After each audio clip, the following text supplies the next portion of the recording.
Terima kasih Bapak Ibu untuk kehadirannya.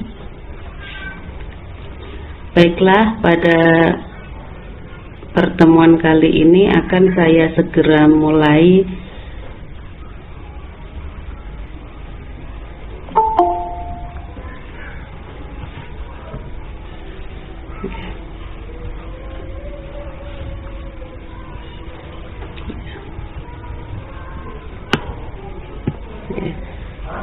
Selamat datang bagi yang baru datang. Kita masih belum mulai nggih.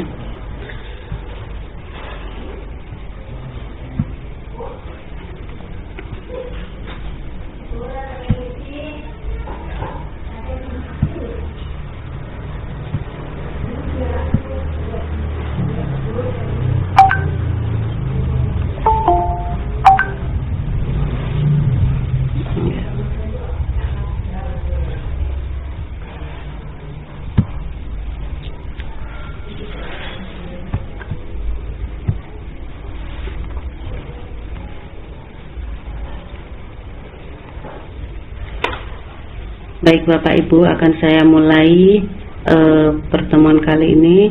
Assalamualaikum warahmatullahi wabarakatuh.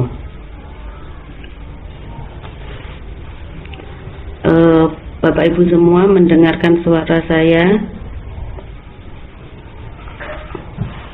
Apakah suara saya terdengar jelas? Ya, terima kasih. Baiklah Bapak Ibu, pada pertemuan kali ini terima kasih Bapak Ibu semua sudah menyempatkan hadir pada kegiatan Zoom, kegiatan Gigi-Meet ini ya. Nah, pada kesempatan ini saya akan membagikan pemahaman dan pengalaman saya tentang penerapan budaya positif di sekolah.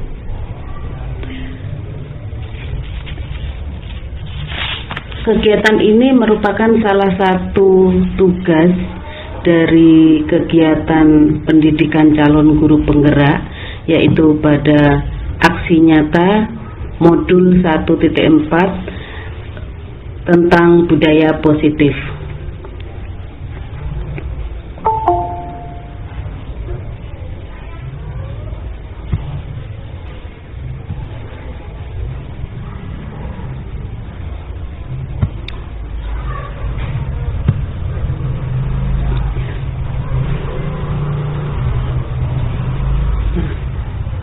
Apa makna dari budaya positif dan apa contoh dari apa contoh yang sudah kita terapkan?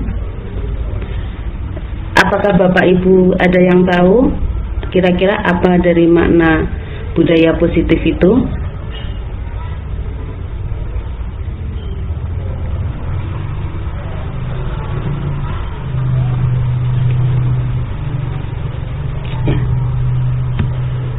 Budaya positif merupakan nilai-nilai dan kebiasaan-kebiasaan di sekolah yang berpihak kepada murid agar mereka dapat berkembang menjadi pribadi yang berakhlak kritis, mandiri, dan bertanggung jawab.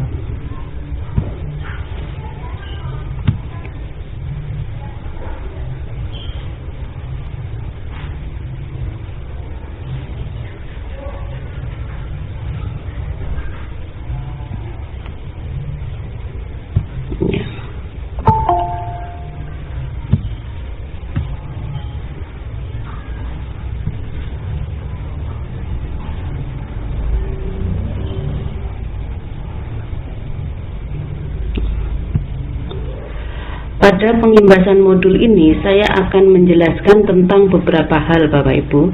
Yang pertama adalah paradigma pembelajaran. Yang kedua adalah disiplin positif dan nilai-nilai kebajikan universal. Yang ketiga adalah teori motivasi, hukuman, penghargaan, dan restitusi. Dan keempat adalah kebutuhan dasar manusia. Kelima, keyakinan kelas. Keenam adalah posisi kontrol guru dan yang ketujuh adalah restitusi.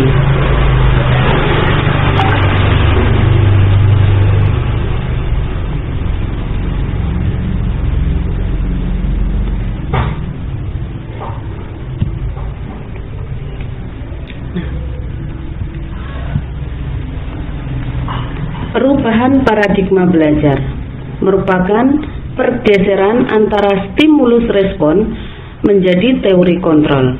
Pembelajaran ini dirancang berdasarkan prinsip pembelajaran yang berpihak kepada murid dan berdiferensiasi, sehingga setiap murid akan belajar sesuai dengan kebutuhan dari tahap perkembangannya untuk menjadi manusia yang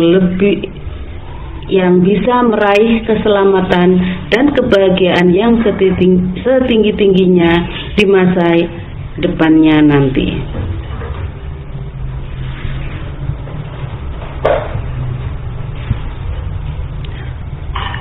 Perubahan paradigma belajar ini antara stimulus respon dan teori kontrol itu bisa dilihat pada tabel berikut, di mana pada stimulus respon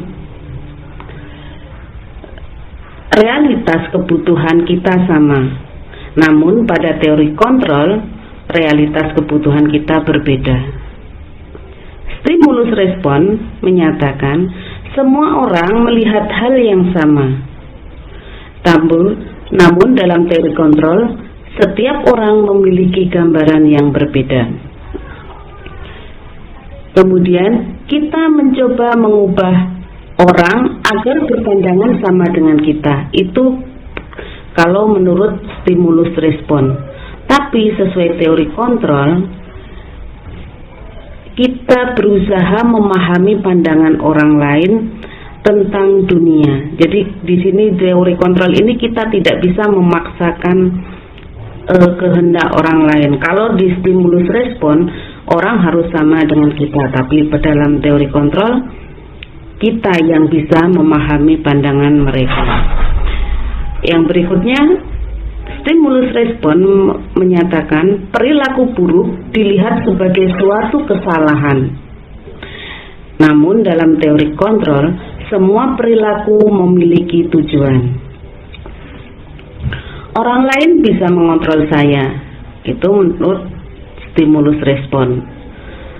Namun dalam teori kontrol, hanya kita yang bisa mengontrol diri kita. Di stimulus respon itu juga disebutkan bahwa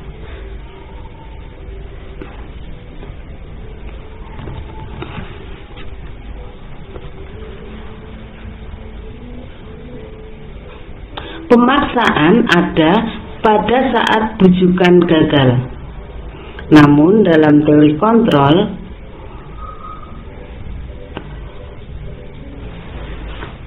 kolaborasi dan konsekuensi merupakan pilihan yang baru. Jadi ini tentang perubahan paradigma belajar, Bapak Ibu.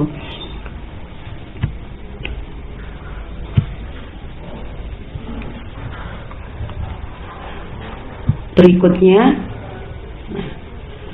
disiplin positif dan nilai kebajikan universal. Makna kata disiplin itu sendiri adalah suatu yang dilakukan seseorang pada orang lain untuk mendapatkan kepatuhan.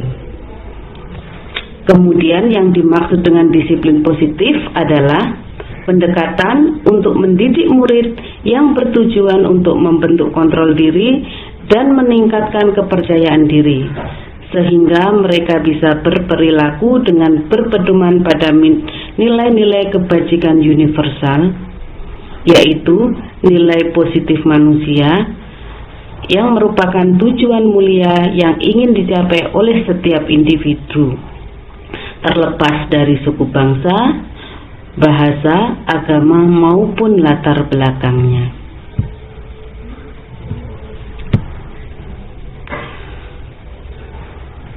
Menurut Ki Hajar Dewantara, Disiplin positif adalah di mana ada kemerdekaan, disitulah harus ada disiplin yang kuat.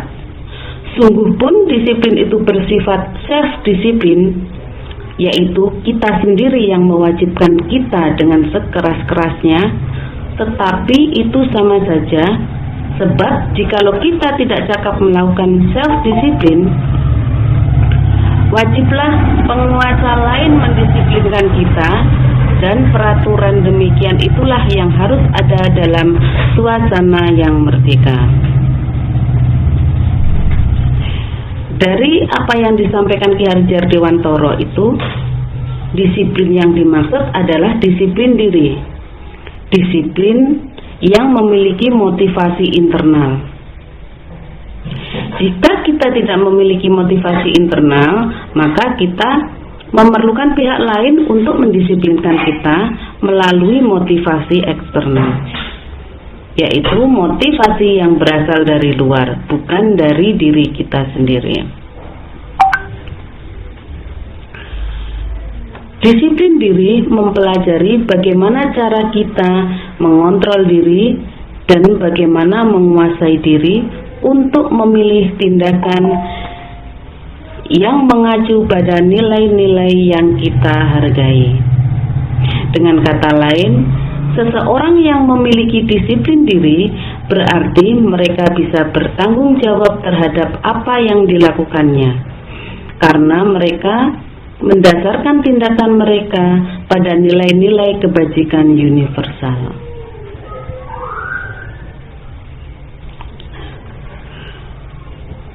Apa itu nilai-nilai kebajikan? Ini, nilai-nilai kebajikan adalah sifat-sifat positif manusia yang merupakan tujuan mulia yang ingin dicapai oleh individu. Nah, nilai kebajikan yang saat ini menjadi pedoman dalam dunia pendidikan itu adalah profil pelajar Pancasila. Profil pelajar Pancasila ini dicetuskan sebagai pedoman untuk pendidikan Indonesia. Tidak hanya kebijakan pendidikan di tingkat nasional, akan tetapi diharapkan juga menjadi pegangan pendidikan dalam membangun karakter anak di ruang belajar yang lebih kecil. Profil pelajar Pancasila ini sebagai gambaran, proyeksi, dan harapan yang bangsa kita upayakan agar mewujud pada murid Indonesia di masa yang akan datang.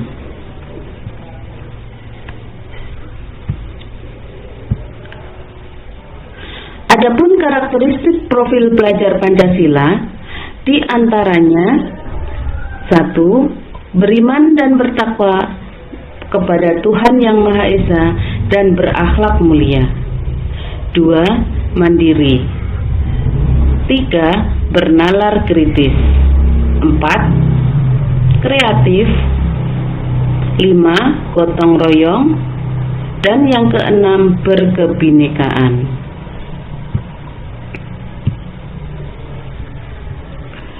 Teori motivasi. Untuk yang selanjutnya kita akan bahas tentang teori motivasi, hukuman, penghargaan dan restitusi. Bapak Ibu masih bisa bersabar nggih di sini karena materinya masih lumayan apa ya? Lumayan banyak. Ya, terima kasih.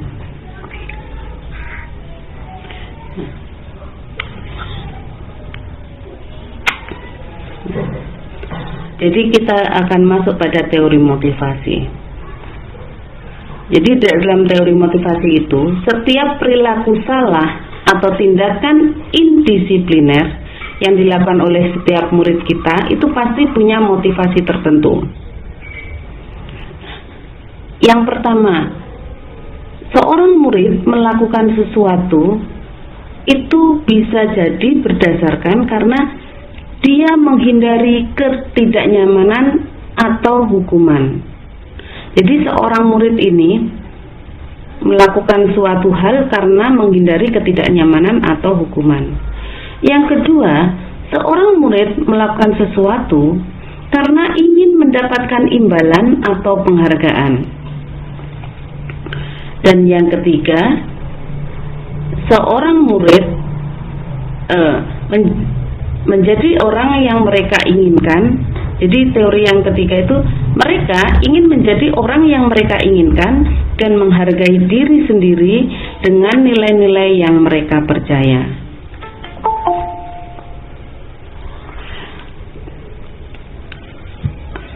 Ya, selamat datang pada Bu Puput ya, silakan bergabung. Dari ketiga motivasi ini, kira-kira mana yang baik? Yang paling baik, apakah melakukan sesuatu tindakan karena takut dihukum, atau karena ingin mendapatkan imbalan, atau karena ingin dihargai dan menghargai dirinya? Kira-kira yang nomor berapa Bapak Ibu ini? Ya, kita sepakat yang nomor 3 nggih. Ya, karena untuk yang nomor 3 ini memang teori ini, motivasi ini adalah motivasi yang muncul dari dalam diri seseorang, individu. Inilah yang disebut motivasi intrinsik.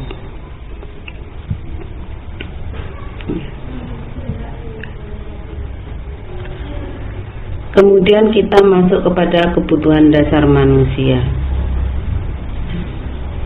Jadi pada dasarnya setiap anak, setiap manusia itu memiliki kebutuhan dasar, sehingga seluruh tindakan manusia itu memiliki tujuan. Semua yang kita lakukan adalah usaha kita, usaha terbaik kita untuk mendapatkan apa yang kita inginkan. Ketika kita mendapatkan apa yang kita inginkan, sebetulnya saat itu kita sedang memenuhi satu atau lebih dari satu kebutuhan dasar kita. Ya, adapun kebutuhan dasar kita itu meliputi, yang pertama adalah kebutuhan untuk bertahan hidup atau survival. Yang kedua adalah kebutuhan kasih sayang dan rasa diterima, love and belonging. Kemudian kebebasan, freedom, kesenangan atau fun, dan penguasaan atau power. Hal ini sama juga yang dibutuhkan oleh murid kita. Ketika seorang murid melakukan suatu perbuatan yang bertentangan dengan nilai-nilai kebajikan atau yang bertentangan dengan peraturan-peraturan yang ada, hal ini sebenarnya itu karena murid kita itu sedang gagal. Dia gagal memenuhi kebutuhan dasarnya, sehingga dia mencari-cari perhatian dengan melakukan hal-hal yang tidak sesuai dengan apa yang sudah menjadi peraturan. Jadi seperti itu.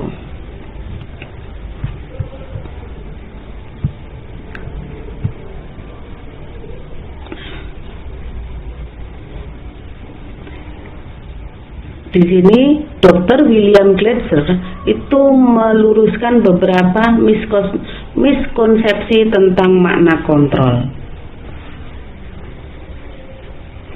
Pertama, di sini ada yang pertama itu ilusi guru mengontrol murid.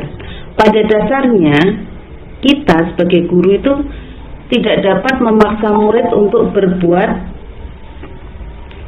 sesuatu kecuali jika murid itu mengizinkan dirinya untuk dikontrol. Saat itu bentuk kontrol guru menjadi kebutuhan dasar yang dipilih oleh murid tersebut. Artinya Di sini kita tidak bisa memaksa murid untuk mengikuti kita. Ketika murid mengikuti kita, itu memang atas dasar kemauan si murid. Jadi seperti itu.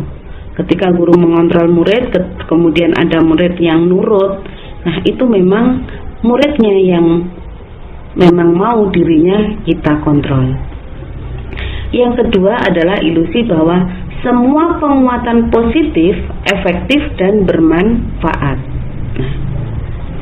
Penguatan positif atau bujukan itu merupakan bentuk-bentuk kontrol.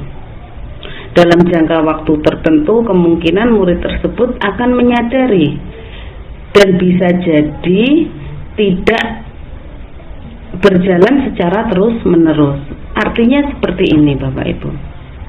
Ketika kita memberikan penguatan positif kepada murid, penguatan yang bermanfaat, itu bisa jadi diterima oleh murid dengan baik, sehingga dia bisa melakukan perubahan sikap yang lebih baik atau mengikuti apa yang kita sampaikan.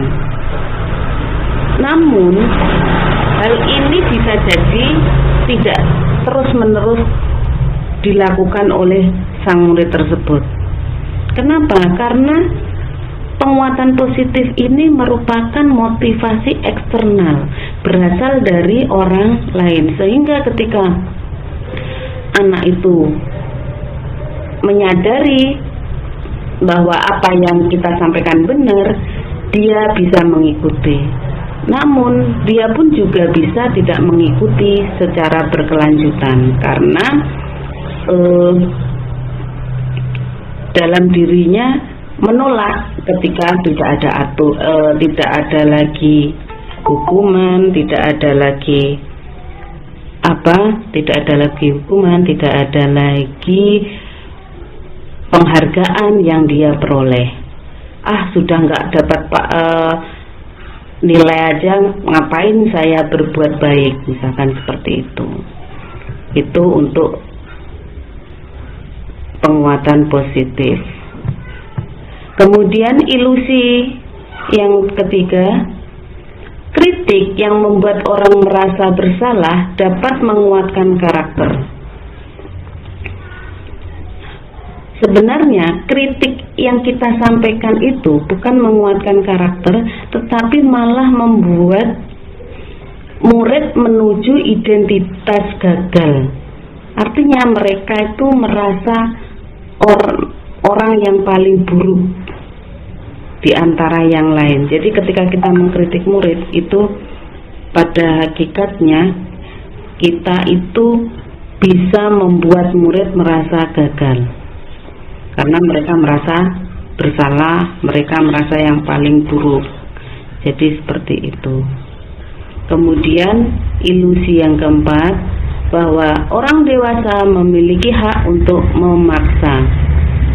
Perilaku memaksa tidak akan efektif untuk jangka waktu panjang, dan perilaku memaksa ini dapat membuat permusuhan. Jadi alangkah baiknya jika kita tidak memaksakan sesuatu kepada murid-murid kita. Coba Bapak Ibu kita praktekkan ini.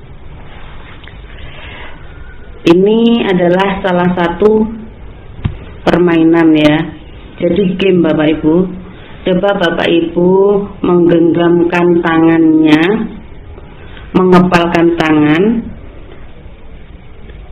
Kemudian salah satu tangan panjenengan itu ketika panjenengan menggenggam tangan ini, panjenengan itu merasa bahwa di dalam tangan ini ada sesuatu yang perlu kita jaga,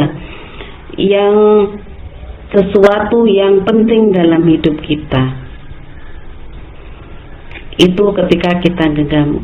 Nah, kemudian ada teman kita atau rekan kita itu mencoba untuk mencari tahu apa yang ada di kepala Bapak Ibu. Ya, teman yang kita ini boleh membujuk, boleh juga mengintimidasi atau memarahi, menggoda dan sebagainya, agar kepalan tangan Bapak Ibu ini bisa terbuka. Kira-kira ketika panjenengan mengepalkan tangan dan ada teman yang meminta membuka kepalan tangan Anda, panjenengan mau membuka atau menutup Bapak Ibu?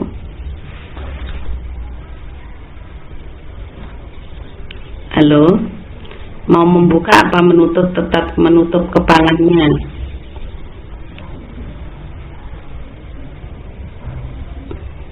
Ini kepada kemana ini? Ada, halo Indonesia. Inggih. Kira-kira dibuka apa ditutup Bu Tati? Kalau panjenengan Mungkin. tetap menutup. Mengapa tetap menutup Bu? Karena kan itu tadi kan benda berharga itu. Ya, karena ingin mempertahankan benda berharga. Inggih. Ya, mungkin itu. Mungkin ada yang lainnya menjawab.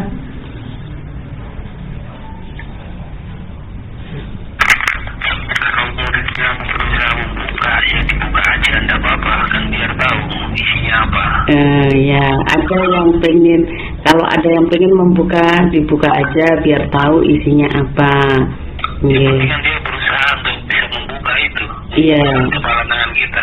Iya, karena sang murid seseorang itu sudah berusaha. Ya. Kira-kira, nggih. Kira-kira apa yang dapat disimpulkan dari ini? Yang menentukan untuk membuka dan menutup kepalan tangan itu siapa? Kita sendiri, nggih. Nah, jadi benar. Yang ini ada yang menjawab membuka kepalan tangan. Alasannya karena murid sudah berusaha sekuat tenaga ingin mencari tahu apa yang ada dalam tangan kita. Maka kita pun terbuka karena untuk menghargai apa yang sudah dilakukan oleh sang murid. Namun ketika kita menutup kepalan tangan pun itu juga tidak akan salah, karena segala sesuatu itu kontrolnya itu terletak pada diri kita sendiri. Jadi permainan ini intinya adalah bahwa yang bisa mengontrol diri kita itu sebenarnya adalah kita sendiri. Jadi seperti itu Bapak Ibu. Nah, pada kegiatan berikutnya ini adalah tentang keyakinan kelas. Keyakinan kelas merupakan metode untuk menimbulkan kembali disiplin positif yang didasari oleh motivasi dari dalam diri seseorang. Jadi keyakinan kelas ini gunanya untuk apa? Dalam sebuah budaya positif, jadi kalau kita kaitkan dengan hukuman, dengan penghargaan, itu kaitannya dengan keyakinan kelas kira-kira apa ya?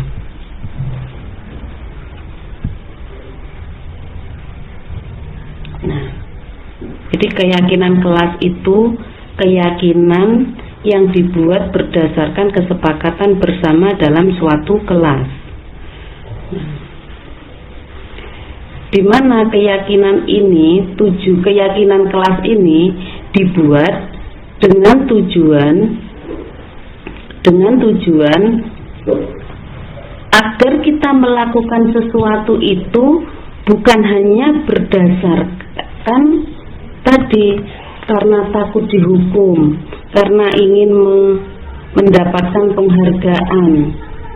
Jadi keyakinan kelas ini dibuat agar kita bisa menumbuhkan motivasi intrinsik untuk berbudaya yang positif, untuk berdisiplin yang positif.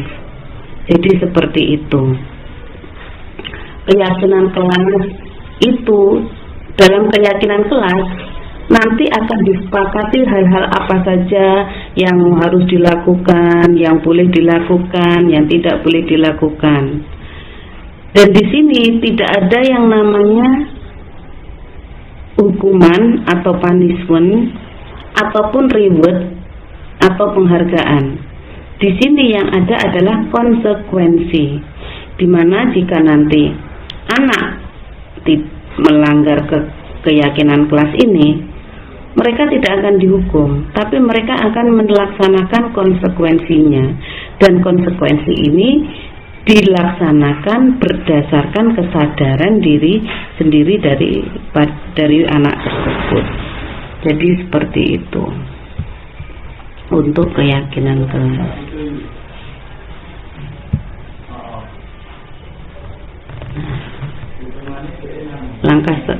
Hal selanjutnya yang akan kita bahas itu adalah tentang posisi kontrol guru.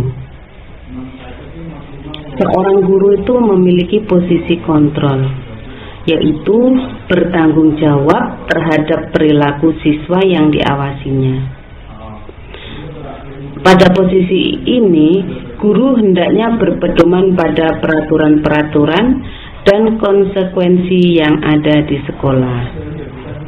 Jadi seperti ini.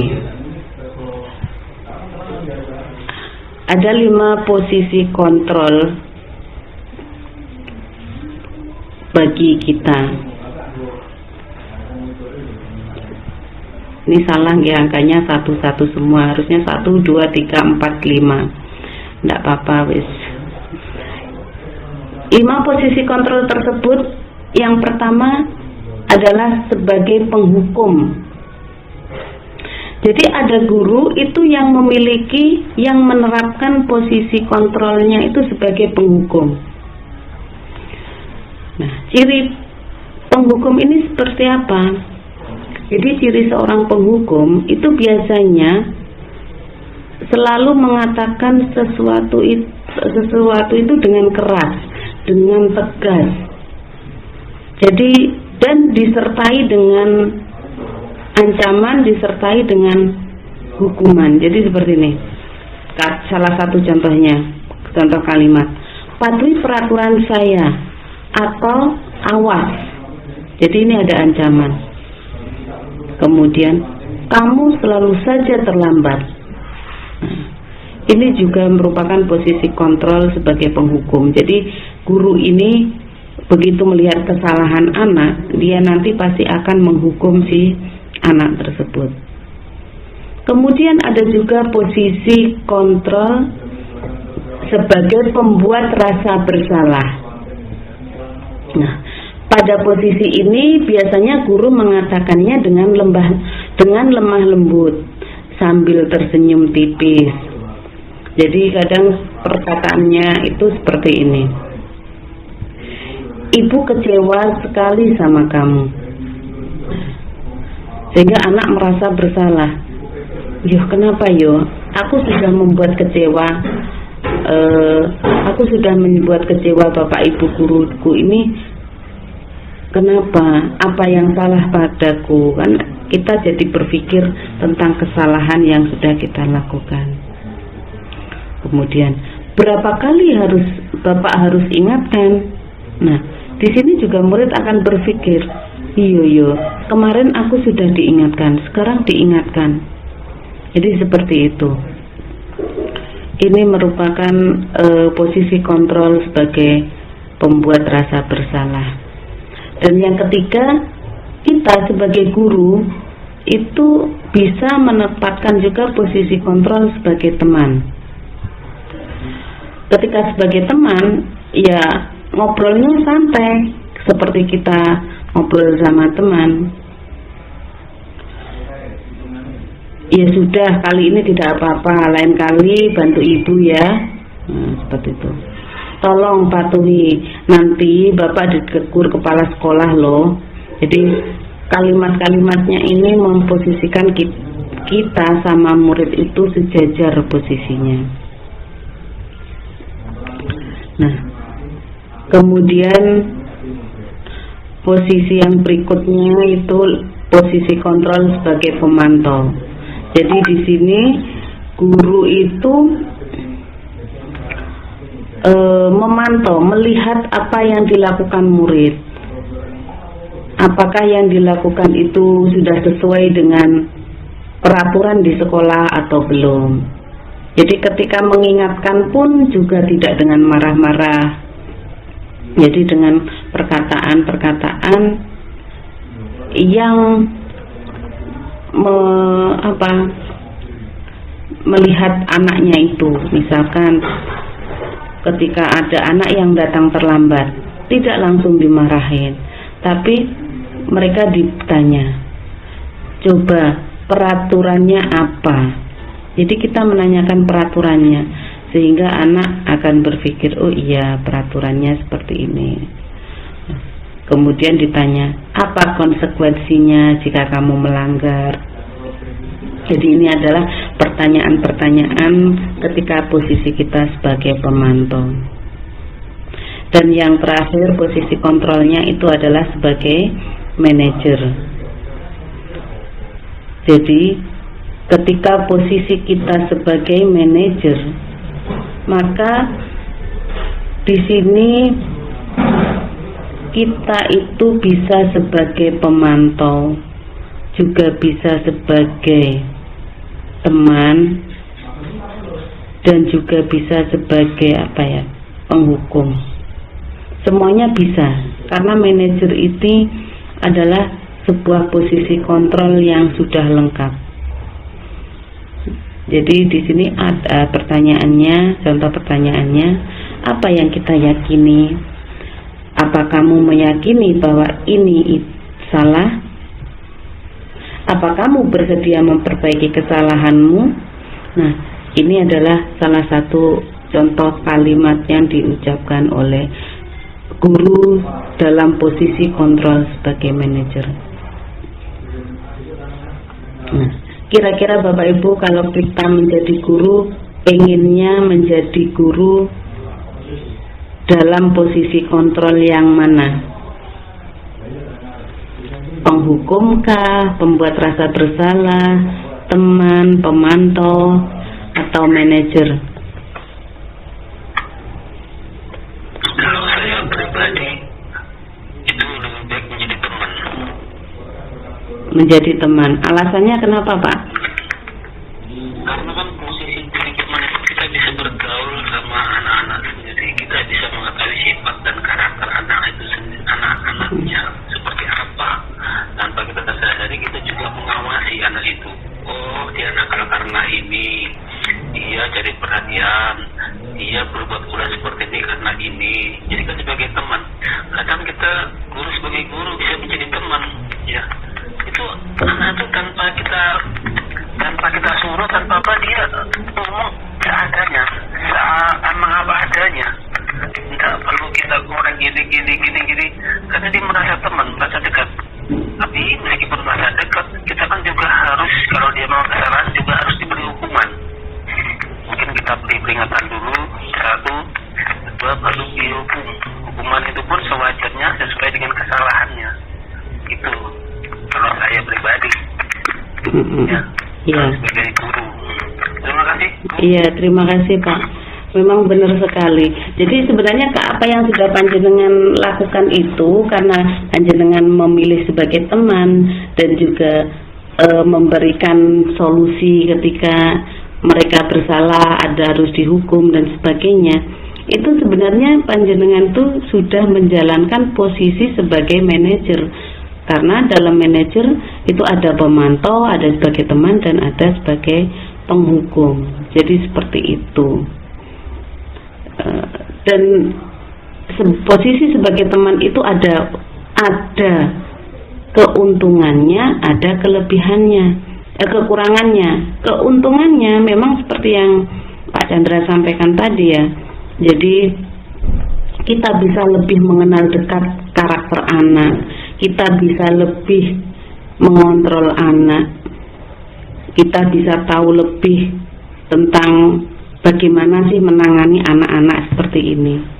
Cuma kelemahannya itu terkadang anak yang lupa kontrol siapa kita, sehingga mereka itu kurang sopan santunnya yang kurang. Kadang sampai-sampai ngomong kepada kita, Bapak Ibu gurunya itu tidak menggunakan tata krama, tidak menggunakan bahasa yang sopan. Jadi seperti itu.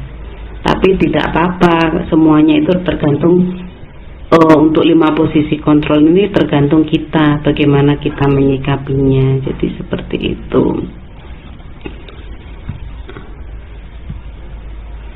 Ya, terima kasih. Terima kasih Pak. Ya. Nah, ini kemudian ini ada istilah baru Bapak Ibu, yaitu restitusi, segitiga restitusi. Jadi apa itu segitiga restitusi?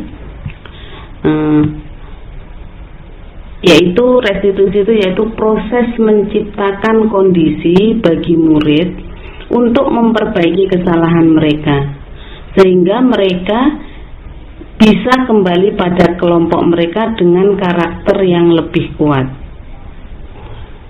Jadi di sini dalam segitiga restitusi ini nanti, ketika kita sudah memahami tentang segitiga restitusi ini, kita tidak akan lagi menerapkan tentang apa itu punishment, apa itu reward. Kita tidak akan menerapkan lagi hukuman dan penghargaan. Jadi yang ada di sini nanti adalah konsekuensi, bukan lagi hukuman dan penghargaan.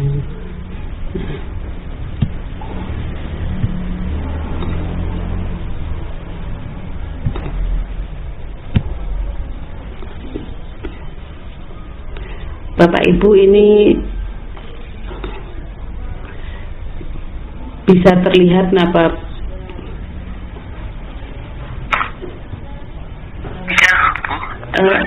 Ini apa videonya? Video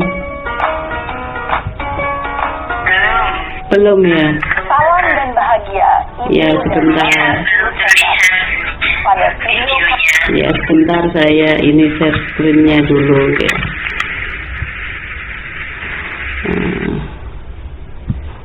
Coba.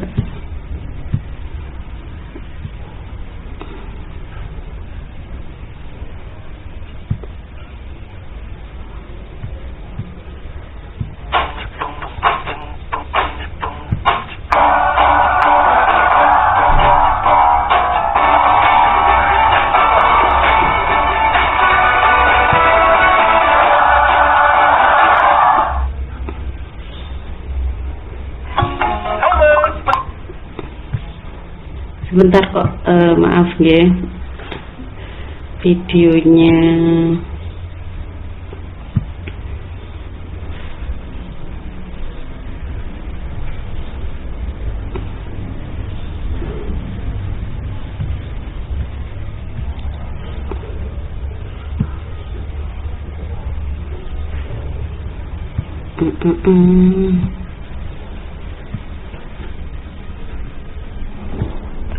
Video.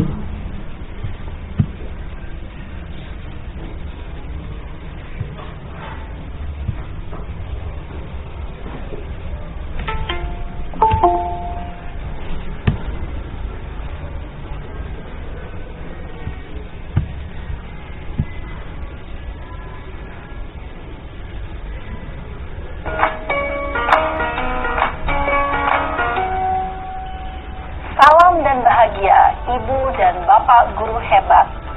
Pada video kali ini kita akan membahas tentang salah satu program disiplin positif yang diterapkan di lingkungan sekolah yang belum terlihat ya Bapak Ibu ya. Restitusi.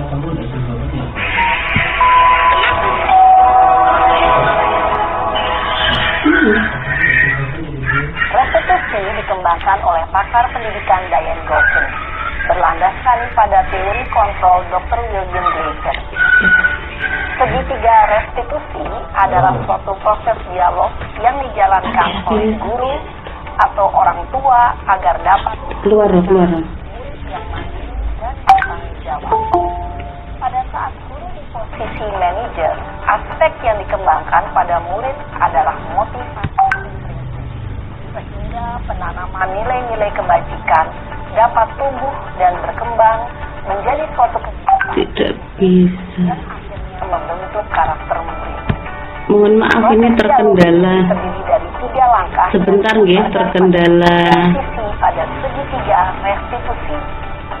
Sisi pertama adalah menstabilkan identitas.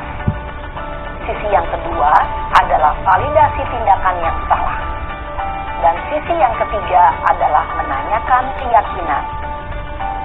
Ibu dan Bapak guru, berikut ini akan ditunjukkan bagaimana seorang guru berada dalam posisi manajer menggunakan penerapan segitiga restitusi.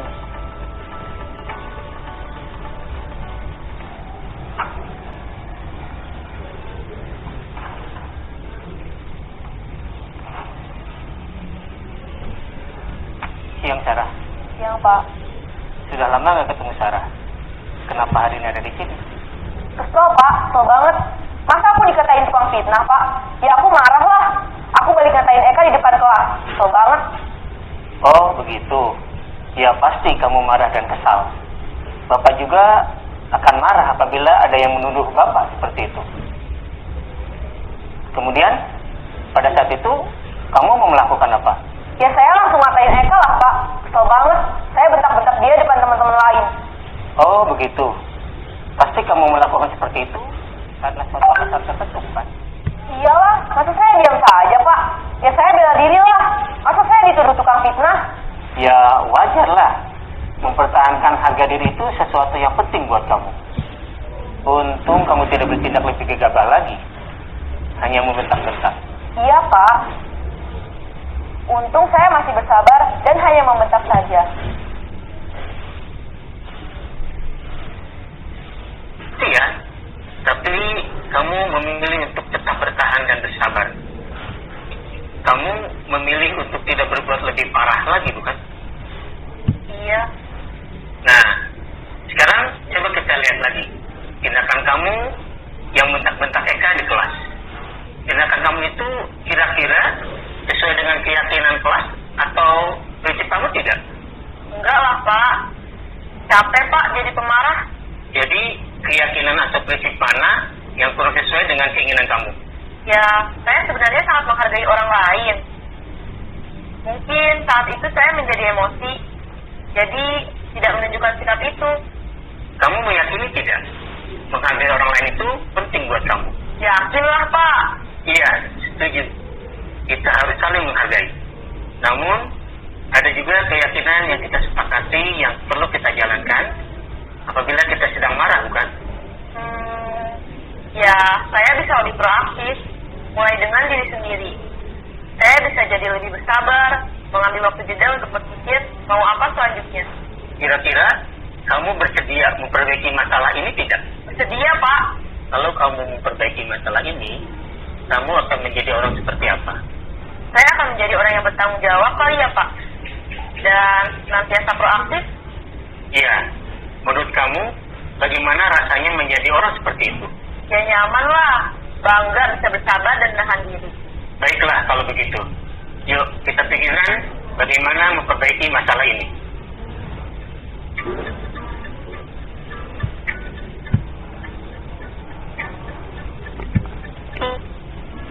Baru saja kita menyaksikan contoh bagaimana seorang guru berada dalam posisi manajer menggunakan penerapan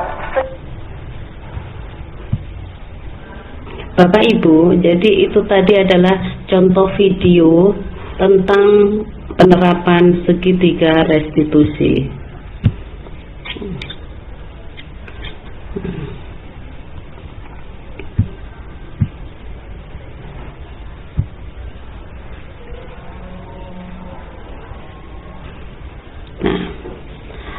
Nah, Jadi yang akan saya paparkan seperti apa sih langkah-langkah dari segitiga restitusi.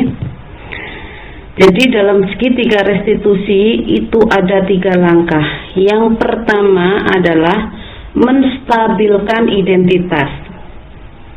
Jadi dalam menyelesaikan sebuah masalah, kita jangan langsung dengan menggunakan segitiga restitusi, kita tidak langsung menghukum si anak, tetapi kita menstabilkan identitas anak. Tujuannya apa? Yaitu untuk mengubah identitas anak tadi dari orang yang gagal karena telah melakukan kesalahan menjadi orang yang sukses. Anak yang melanggar peraturan biasanya sedang mencari perhatian karena ada kebutuhan-kebutuhan dasar mereka yang belum bisa terpenuhi, sehingga mereka mencarinya di sekolah untuk memenuhi kebutuhan dasar tersebut. Kalau kita mengkritik dia, maka kita akan tetap membuatnya merasa gagal. Sehingga kalau kita ingin membantunya, maka kita bisa menggunakan kalimat-kalimat reflektif untuk membuat mereka tidak merasa gagal. Jadi anak yang bersalah itu tidak langsung kita hukum, kita judge bahwa mereka itu salah, tetapi kita tanya dulu apa alasannya. Jadi kita bisa menggunakan kata-kata seperti ini. Berbuat salah itu tidak apa-apa. Itu yang pertama. Kemudian ada juga tidak ada manusia yang sempurna. Jadi bahwa mereka itu melakukan hal itu adalah hal yang wajar. Saya juga pernah melakukan kesalahan seperti itu. Nah, ini contoh kalimat yang ketiga. Kalimat berikutnya kita bisa menyelesaikan ini. Ibu tidak tertarik mencari siapa yang salah, tapi ibu ingin mencari solusi dari permasalahan ini. Kamu berhak merasa begitu. Jadi kita memberikan bombongan lah intinya.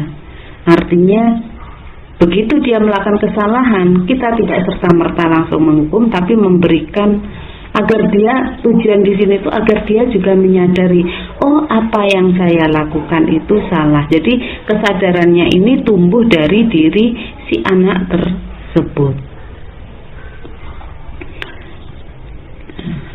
Ini adalah langkah pertama, yaitu menstabilkan identitas. Langkah yang kedua adalah validasi tindakan salah. Jadi kalau menurut teori kontrol, semua tindakan manusia, baik yang baik maupun yang buruk, pasti memiliki maksud atau tujuan tertentu.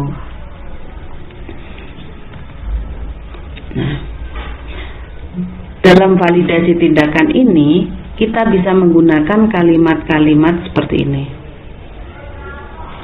Padahal kamu bisa melakukan hal yang lebih buruk dari ini ya. Ini. Pasti kamu punya alasan mengapa melakukan hal itu. Nah, di sini mulai divalidasi alasannya apa, kita gali kepada anaknya. Sebenarnya dia bisa melakukan lebih dari itu. Namun kan dia tidak melakukannya. Nah, jadi seperti itu. Makanya dibuat pertanyaan itu. Kemudian kita menanyakan, mengapa kamu melakukan hal itu? Bisa juga kalimatnya seperti ini. Kamu patut bangga pada dirimu karena kamu telah melindungi sesuatu yang penting buat kamu. Kamu boleh mempertahankan sikap itu, tapi kamu harus menambahkan sikap yang baru. Jadi kita memberikan bahwa menyampaikan apa yang dilakukan itu boleh, tetapi ada hal lain yang lebih baik bisa dilakukan, bukan dengan cara yang seperti dilakukannya tadi. Jadi seperti itu. Ini adalah ketika kita memvalidasi tindakan yang salah. Jadi tindakan yang salah tadi ditanyakan alasannya apa, kemudian biar mereka ternyata apa yang dilakukannya itu bukan hal yang tepat. Dan langkah yang ketiga itu adalah menanyakan keyakinan.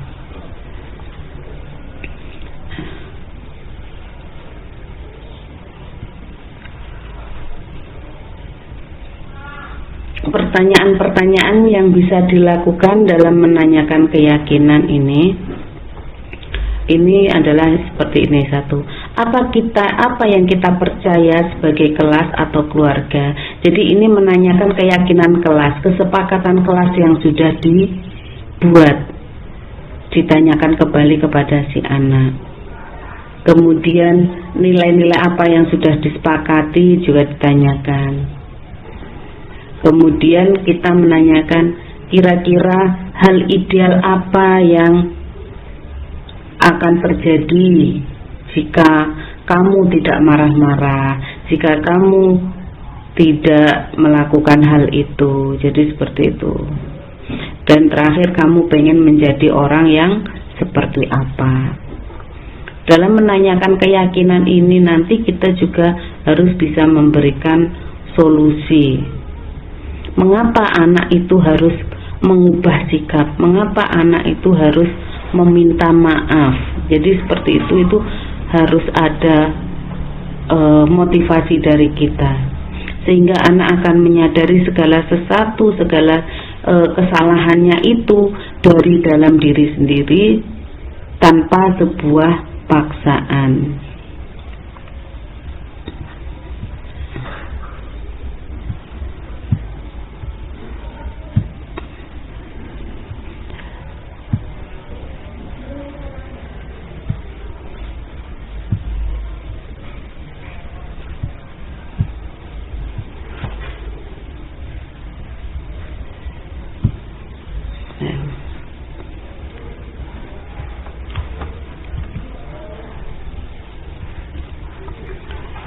Kemudian Bapak Ibu kembali kepada tadi budaya positif ya.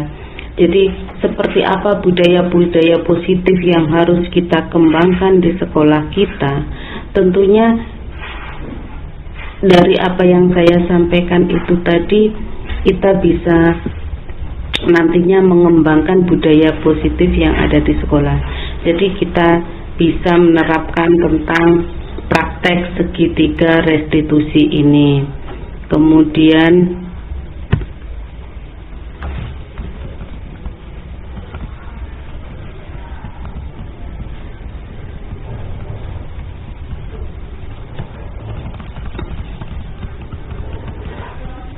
tadi apa ya yang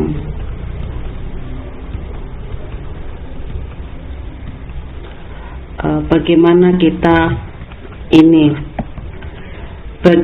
kita membangun budaya positif di sekolah ya. Jadi bagaimana membangun budaya positif di sekolah, sehingga ketika budaya positif itu kita bangun di sekolah, maka akan murid-murid itu bisa nyaman dan dalam belajar di sekolah.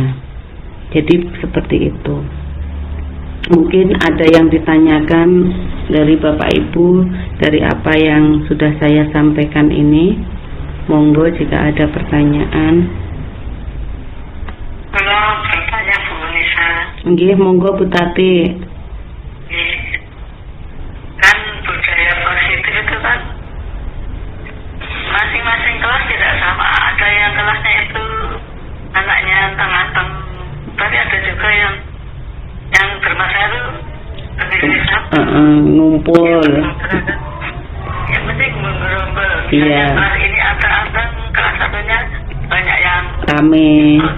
kegiatan luar lah, apa dispen, korlon, apa gitu kan. Nggak ada ininya ikut-ikut gitu kan.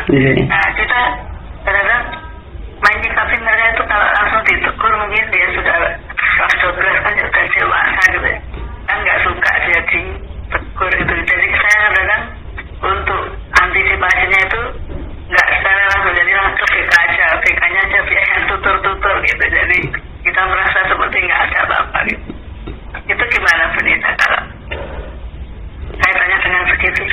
restitusi. Kurang tepat atau apa? Saya belajar kalau langsung ke itu enggak enak, soalnya sudah kelas 12.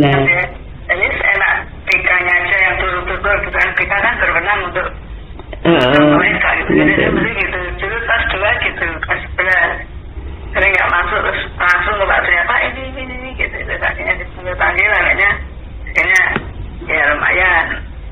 Terus kelas 12 ini kan saya belum ngajar, jadi ada yang belum saya kenal loh. Tapi apa dulu nggak ada gitu. Terus akhirnya langsung ke PK gitu aja.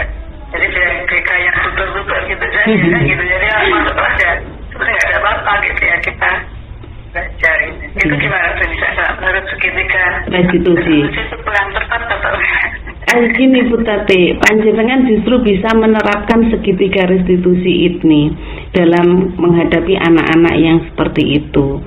Jadi langsung aja. Jadi kita ya mungkin bisa melibatkan BK, tapi sebelum kita libatkan BK, kita bisa menanganinya sendiri dengan menerapkan segitiga restitusi. Harapannya nanti bahwa anak itu bisa sadar, bisa menyadari kesalahannya, kenapa dia harus bisa mengubah sikap Bu Tati dengan seperti ini. Jadi pertama, panjenengan nanti bisa memanggil si anak tersebut, kemudian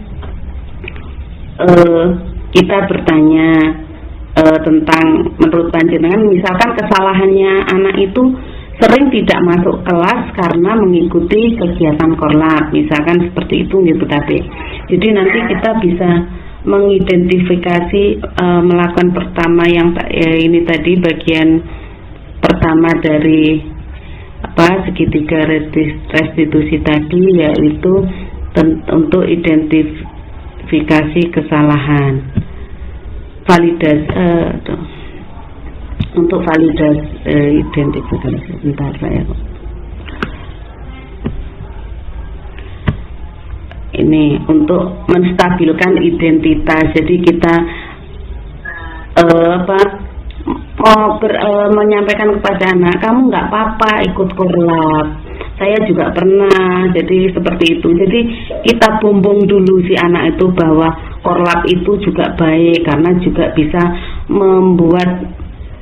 mengompakkan semua anak satu sekolah ini menjadi kompak, membuat jadi bisa dia yang dapat dispen kan hanya beberapa, tapi semuanya ikut. Nah, itu yang justru seperti itu nanti dikumpulkan semua Bu, bareng-bareng. Jadi di motivasinya bareng-bareng. Setelah korlap kita bumbung tentang kelebihan korlapnya, baru nanti kita tanya alasan kenapa kamu ikut korlap, alasannya apa. Nah setelah itu, kalau kamu ikut itu kemudian meninggalkan jam pelajaran, itu konsekuensinya apa. Jadi nanti kita tanya sendiri seperti itu. Yang rugi siapa, seperti itu Bu Tati. Sehingga dari situ anak nanti akan belum tahu anaknya, anak besar-besar. Jadi saya tuh berusaha untuk mengenal dulu situasi kelas. Jadi nggak langsung kenal ini, jadi agak lama sih. Ini ternyata lama nggak masuk, baru nanti kebaca wajahnya seperti ini tuh. Jadi saya tuh kadang-kadang harus kenal dulu anaknya yang mana toh. Karena ini masih baru, nggak. Jadi itu saya yang mungkin saya tuh biasanya nunggu menguasai kelas dulu gitu, baru bisa bertindak macam dia. Nggak paham anak-anak gimana gitu karakter, karena kan sudah besar gitu. Besar anak yang nggak suka dimarahi lah intinya gitu. Kenali dulu mereka, kalau paling nggak kita sudah tahu namanya, itu baru nanti saya tegur kenapa ini gitu, baru saya alasannya gitu. Jadi saya itu nggak langsung, jadi harus kenal mereka dulu gitu. Iya benar Bu Tati, karena mengenal siswa itu juga iya. Apa itu berarti kurang tepat ya Indonesia? Buatan ya benar Bu, ketika kita mau menegur anak kan kita juga harus tahu dulu kesalahan apa yang mau kita benarkan. Jadi seperti itu tidak ada salahnya, Bu. Cuma kalau di dalam segitiga restitusi ini tujuannya itu bukan kita sebagai penghukum, tapi kita sebagai manajer. Jadi gitu posisi kontrol kita.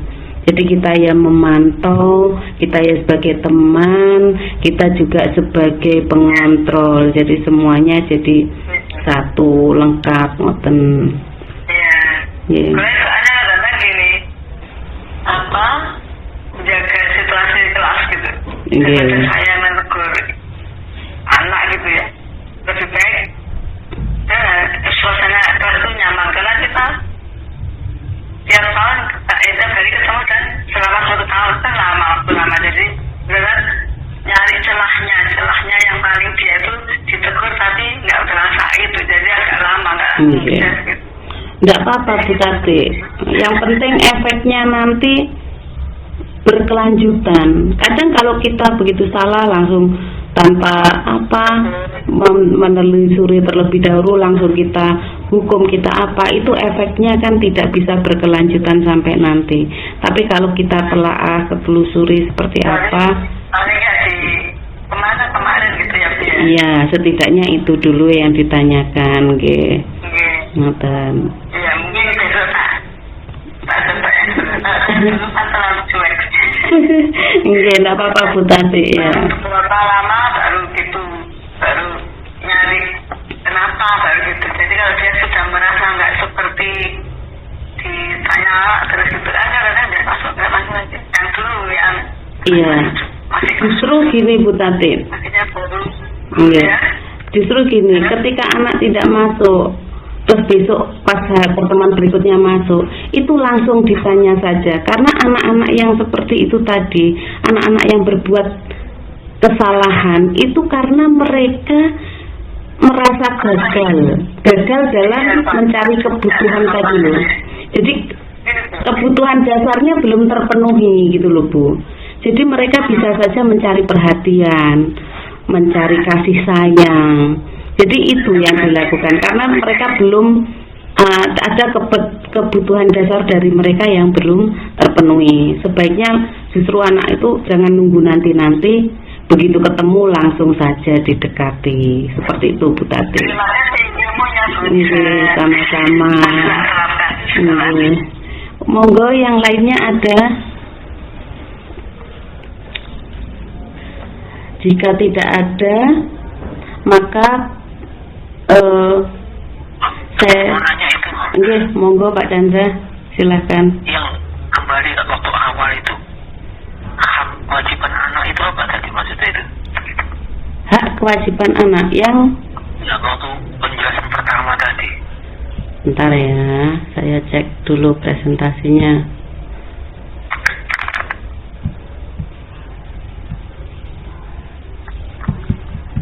Pada bagian kayak kalau hak dan kewajiban kayaknya kok nggak ada toh, Pak.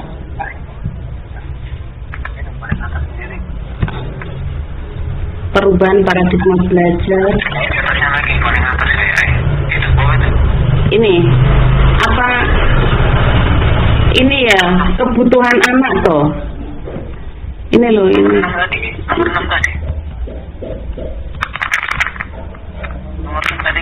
Nomor ini.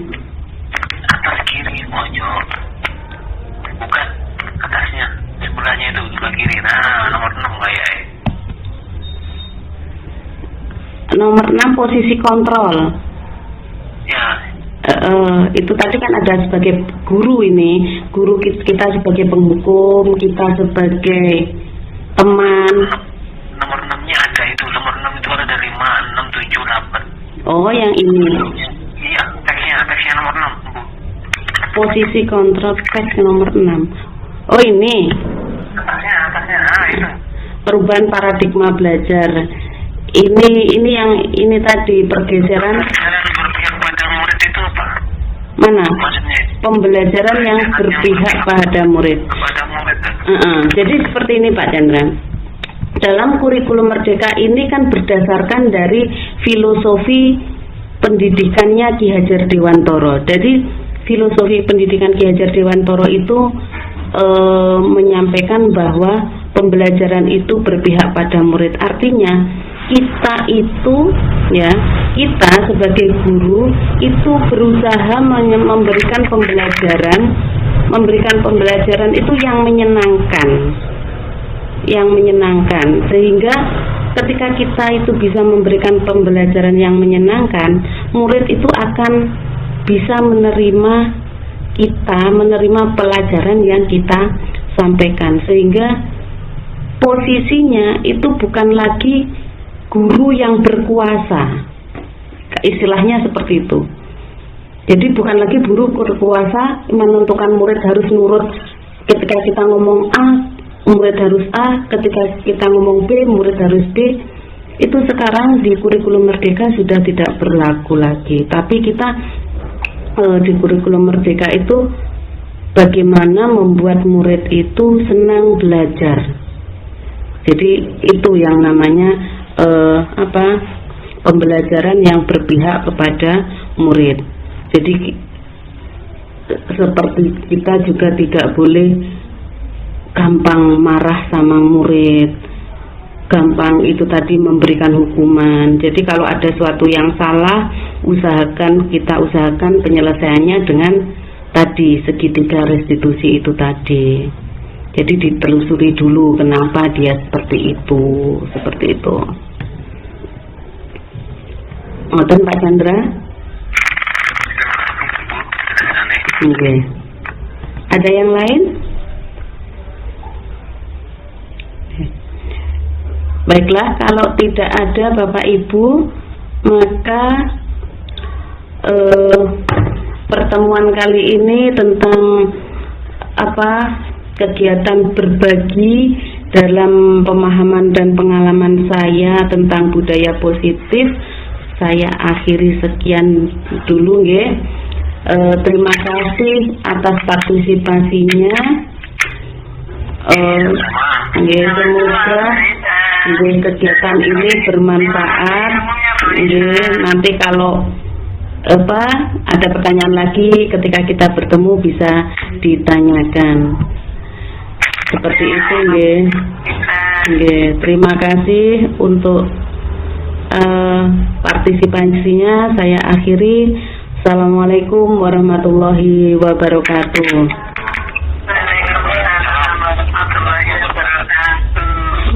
Terima kasih Bu Tati, Pak Chandra, Bu Nur, Pak siapa? Ini semuanya yang sudah bergabung dalam ilmunya bermanfaat. Alhamdulillah Bu Tati, monggo bisa live meninggalkan ruangan sami-sami.